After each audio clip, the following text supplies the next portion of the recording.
Greater Mount Pleasant Pane Church 5th Sunday, July 30th, 2017 preached the word. Sister Michelle Collie. Is your faith on E? Hebrews 11 chapter 1, 11 King James Version. Michael wasn't even born yet. And he's 6 now, so that's just a show, right? Okay. So we're going to join me in prayer. Father God, let my thoughts be your thoughts. Let my words be your words. Father God, use me as a vessel to open hearts, open minds. But most importantly, Lord, if there's someone that's lost, let them be found this morning, Lord. We want to hear the angels in heaven rejoicing this morning, Lord. And if there's someone that's a little bit down in trouble, Lord, that you will bring them comfort and peace with the words that you are invoking in your presence right now, Lord. Lord, may everyone leave this place changed. Different from how they walked in. Lord, let them be ready to do your will. Let them be ready to make a difference by the power that you're going to give them, Lord. In your Son Jesus' name I pray. Amen. The scripture for my message this morning is taken from Hebrews 11, verses 1 through 11, and then we're going to go down to 29 through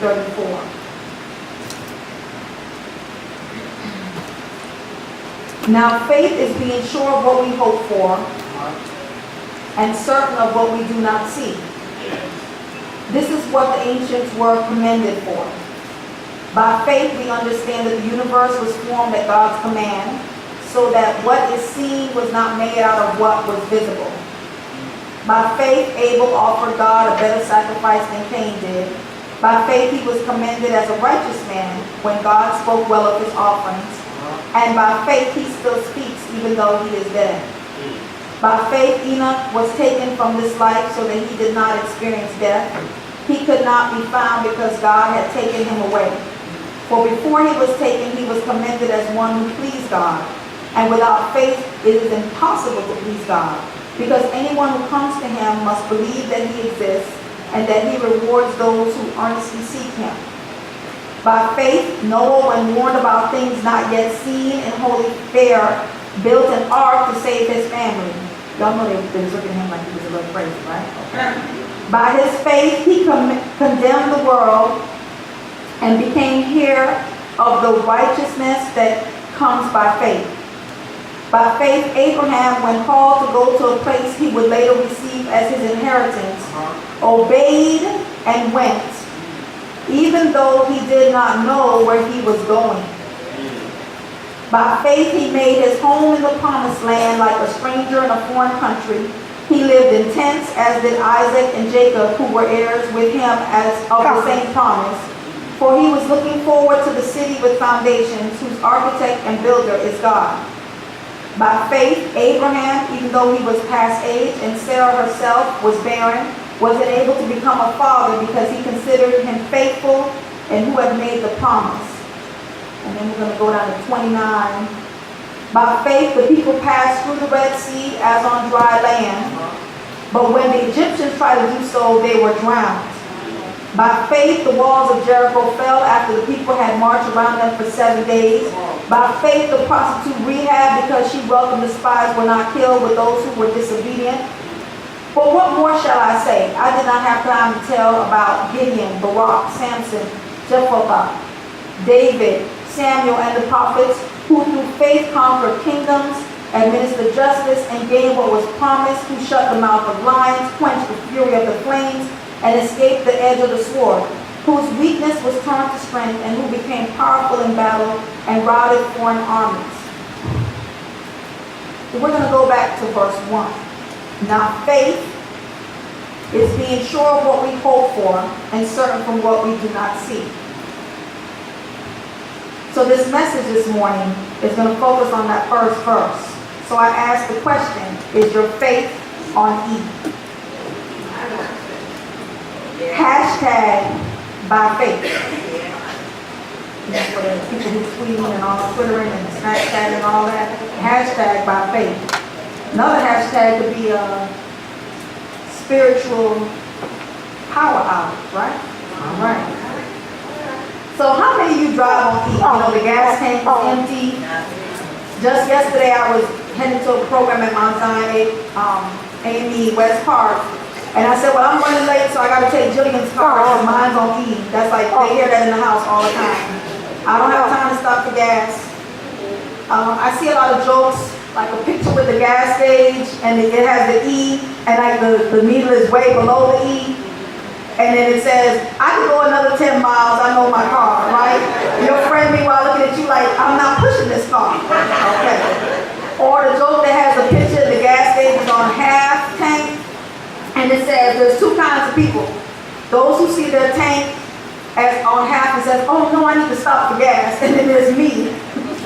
Woo, I don't have time to stop for gas. I can still go another 2, 3, 4, 5 days before I need to stop while I drive all around South Florida and the gas gauge just keeps going down. Well, I'll admit it, I drive on E. My husband says me all the time, every time I jump in your car to go somewhere, I gotta put in gas. I try to like ahead of time, I say to him, baby, you know, it's not gas in my car. Like, if you're gonna take my car, you gotta put gas in it.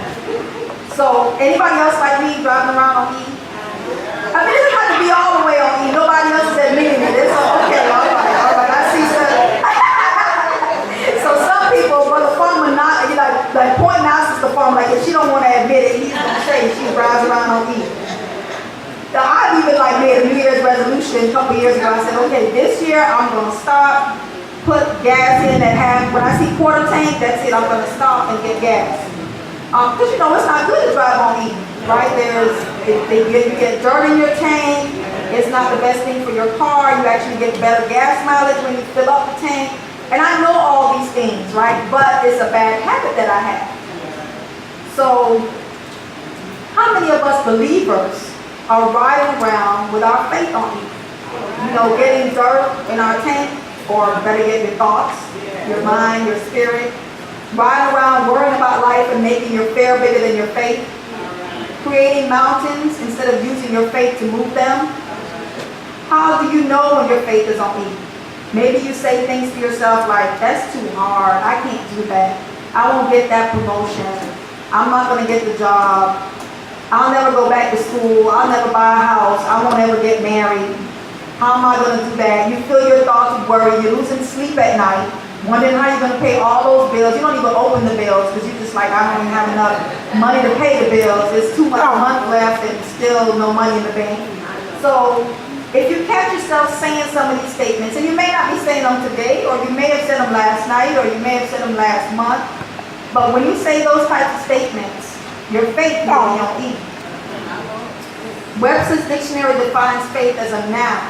That means that it's something we can have, right? A noun.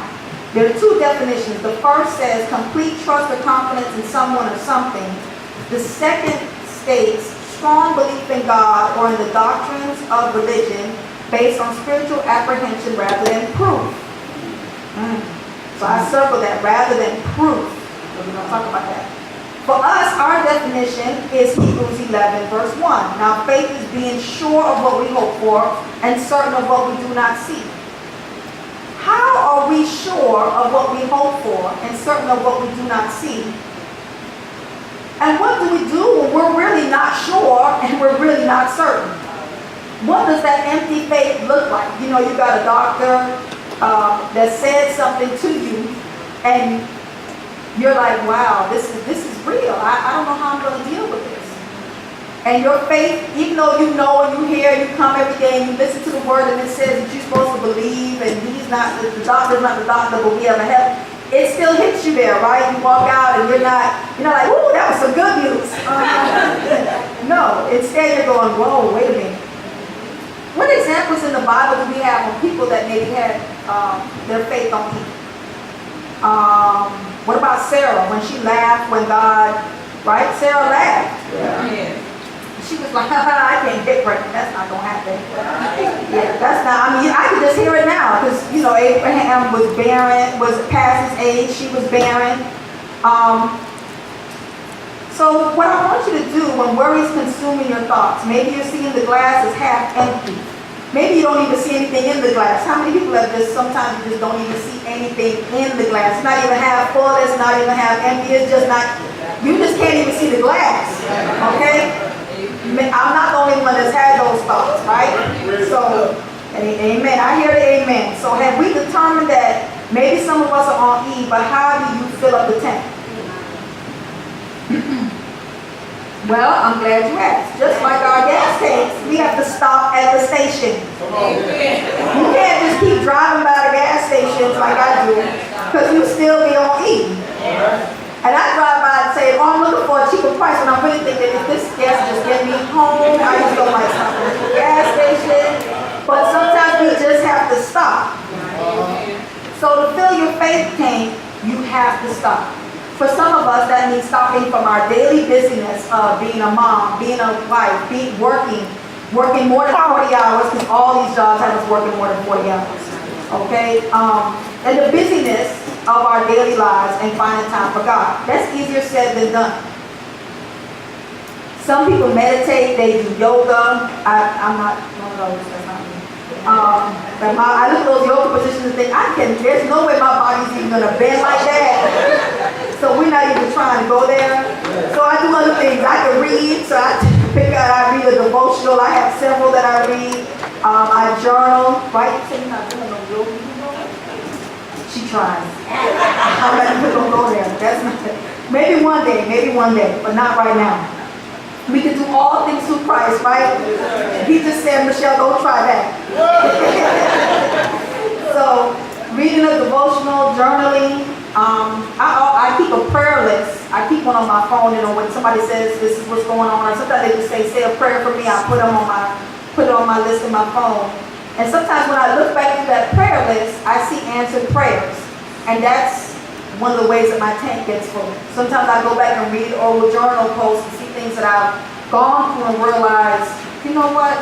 The same God that brought me through that back then will be the same one to bring me through now. Amen. Sometimes I stop and listen to a few of my favorite gospel songs. Everybody here has a favorite. They have several they like to listen to. For me is Great is Thy Faithfulness, How Great Thou Art, How Great is Our God. I won't sing, I promise. I won't sing.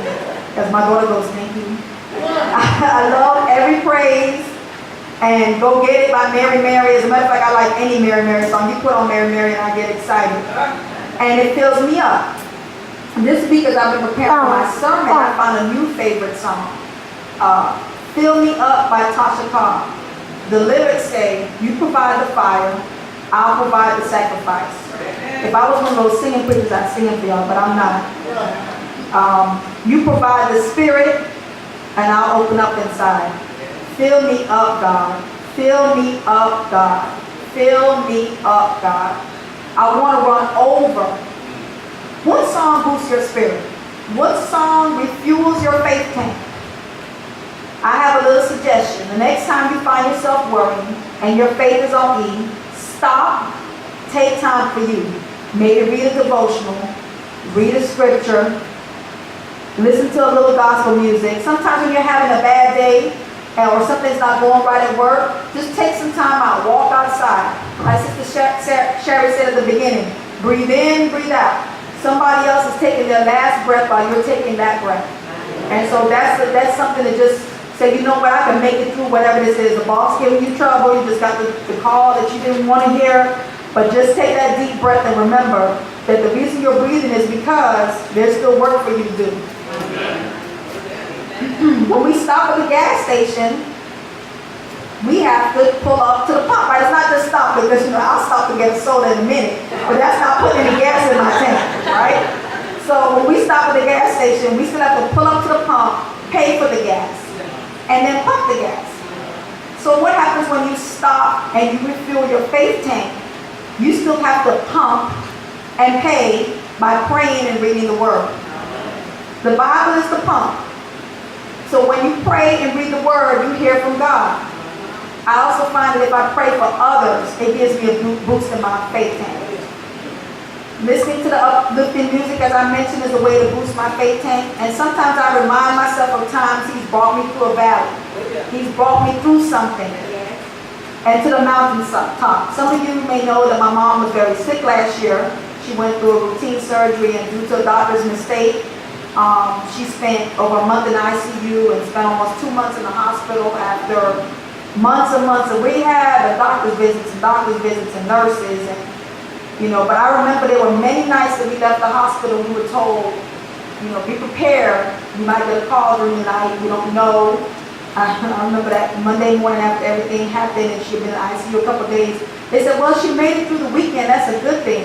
I said, well, she was going to make it through the weekend. I almost had to have a moment with it, I said, they thought she was going to die on Saturday. And I'm like, okay, here we are on Monday. But I didn't think that. Right? See, I never thought that. I said, my mom walked in here alive. Y'all made your mistake. You fixed it. You better figure out how to make her walk out of here. So while y'all doing that, I'm going to go ahead and go over here and pray. So I can tell you that my faith wasn't on full when the surgery first happened. I just really thought she was supposed to be just spend one night and come out. Jillian and I were going to go pick her up. It was just supposed to be real easy. And what went from real easy turned into, when they moved into ICU, I just still remember the first night I called my husband and I said, come now, something is not right. When I first found her. They tried to tell me she's just sleeping. I said, she's not sleeping, something is wrong. They rushed her back into surgery and they did what they needed to do. But as she lay there in a coma and on a breathing tube, I did the only thing I knew how to do. And that was call on the Lord. I read her scriptures, but how many of y'all know it wasn't just for her, they were for me. I put scriptures up in her room and played gospel music. I turned it into my own little war room. And first I kind of laid the scriptures up that I was handwriting on one little note paper and laid them against the thing. And then one of the nurses came and actually took tape and taped them up for me. I came back from eating and I looked around and she had put them up. I said, thank you so much. And she said, that's the only thing you can do right now. Because what my mom had, there was only 1% that survived it. And at her age, they really did not. They didn't think. I know that they didn't even think it because I think they thought if we tell this lady that her mama gonna die, she might go crazy. Because I was like, no, y'all are gonna fix this. I put all the scriptures up. I played gospel music for her. I didn't sing to her because I know she doesn't like my singing. I found the more I leaned on him, the stronger my faith became. I was filling my faith tank. Now when I get a little discouraged or I start to worry, because we all get that way, it's natural to worry. Even though in Matthew 6:28 he said, do not worry. He said that because he knows we're going to worry. Okay, so you have to figure out how to overcome that. And think about the times when he has brought you through something and that it'll help your faith tank to go back up. So everyone in here has been through something. There has been a time, everybody in here has been through something. Everybody in here has been through something. Okay? So when you get to that point, okay, where you can't make it through or think you can't make it through, this is what I want you to do. Okay? I want you to stop right now. Close your eyes. Think about a time when you were worried about something. When you didn't know how the situation was going to work out. The time when you may have gotten that job or the unexpected check in the mail just when you needed it. Think about that thing. I'm going to give you a minute. Some of you may have to go back a few years, few months, few weeks. Some of you only got to go back to yesterday. Some might have to go back to this morning. But think about it. What is it?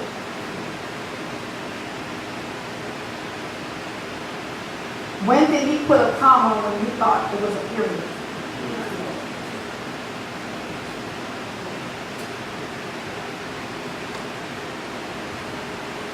Well, we all have at least one time.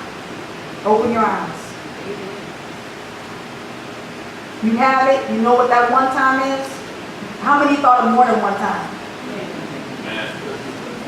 Right? So in the future, when you think your faith is on E, remember that same thought that you just had.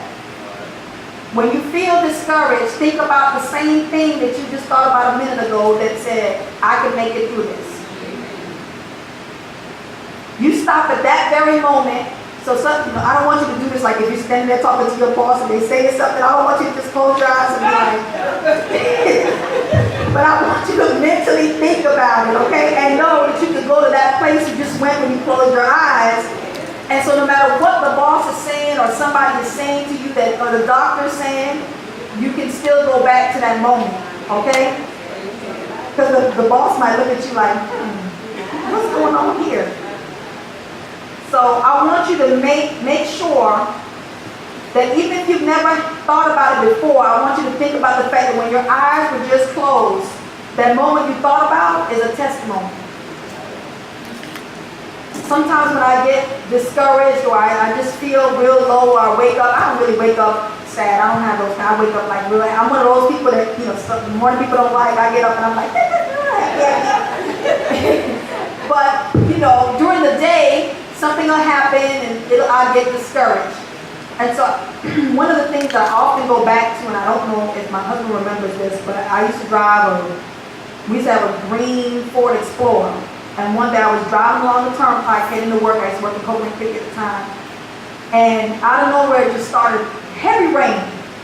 And the car hit the truck, the Explorer, hit a hydroplane. I started spinning around. And I'm telling you, I was driving with a whole bunch of cars. Sister Shannon, First Lady, a whole bunch of cars along the way. When I started spinning, I thought, oh my gosh, well, I don't even know what to do. You know how they tell you, at the time you let go of the wheel, you do this, they tell you all those things. Nothing, I promise you, none of that comes back to you, okay? Only thing that flashed in front of my eyes was, I'm going to die, right? Because all these cars, I'm going to hit something, and the car was just spinning right on the turnpike. And I looked at the guardrail, I turned around, and I said, oh my gosh. It ended up, I was going north. When it finally stopped spinning, I was heading east to west. When I looked up, there was a big tractor trailer. It's still raining. I said, I threw the car the truck in park. I started it back up because it had shut off. I don't know how it all happened. I ended up back in drive, got out the way, pulled over on the side of the road in the middle of the rain. I started just saying, thank you, Lord. Thank you, Lord. Because I felt a spirit come in that vehicle. And I knew that God saved me because I don't know where all those cars went. I don't know what happened. I don't know if I let go of the wheel like I'm supposed to and turned into it. I don't know what happened.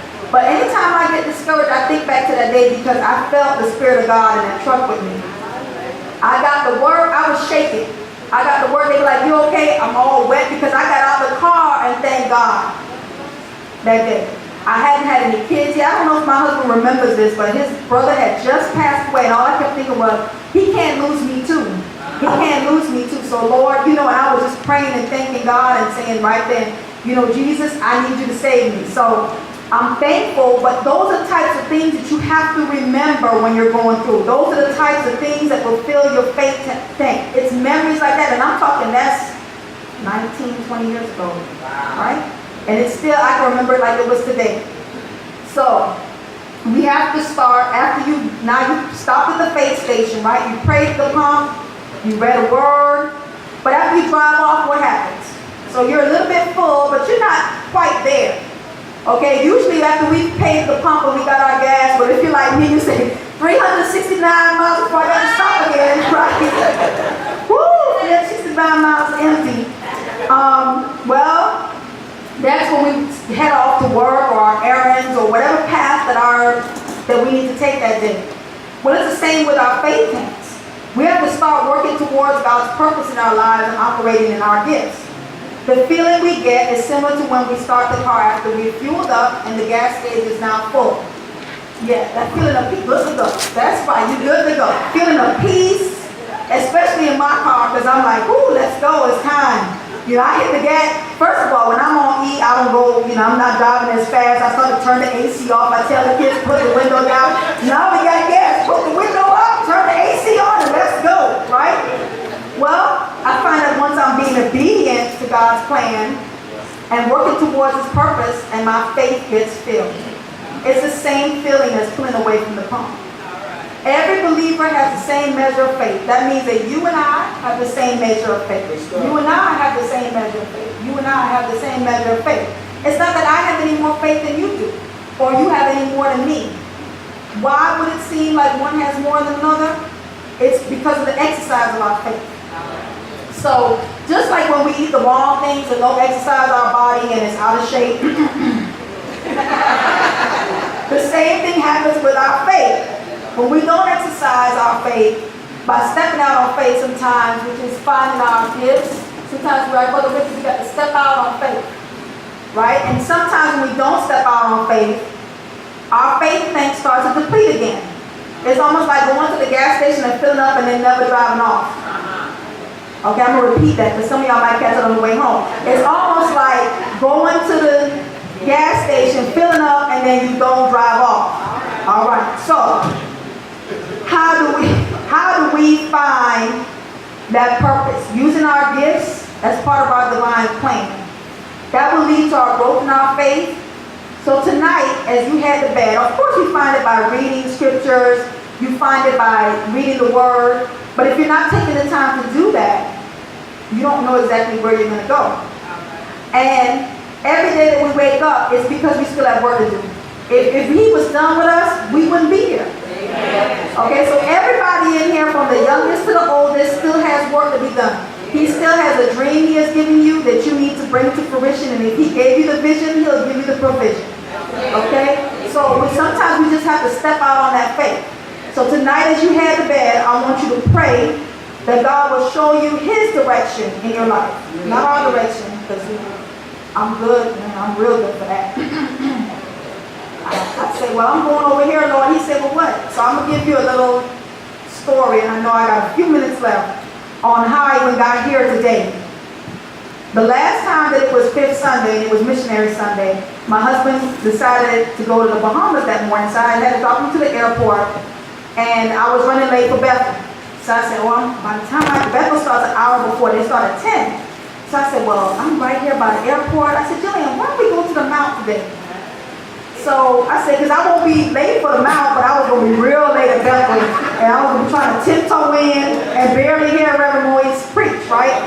So I said, let's go to the Mount, and we'll be on time for church for a change. So we came here, I was sitting right there with the kids, and Renee Sells walks in, and she turns around, and her face was like this. So when we were doing the ministry of visitation, she said, you know what, Mimi, I was so surprised to see you. She said, remember when I was calling you a couple weeks ago? And we didn't get a chance to connect because I don't answer my phone all the time. Pet peeve of my husband.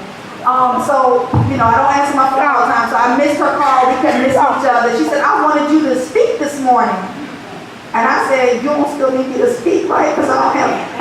She said, no, Reverend Lewis going to preach. I said, well, thank you, Lord. Right? She said, but I need you to come the next Missionary Sunday. So that's how come I'm here. It's a divine appointment. Okay? So when I sat back down and I told her, and I said, you know what? What I got from that was, you don't have to, what God said to me was, you don't have to answer the phone. I'm going to still put you where I need you to be.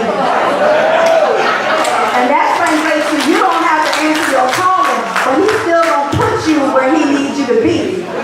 So I can't run from my calling any longer. So here I am. All right, we're going to stay focused on our goal. We're going to stop, take a few minutes. We're going to read the word, listen to some gospel music if you need to. Think about that thought, that testimony that will bring you back up. These are the ways that we fill our fuel tank, our faith tank. Stay focused on our goals. We'll fill the tank too. And as I wrap up my message, we're going to go to Mark 5.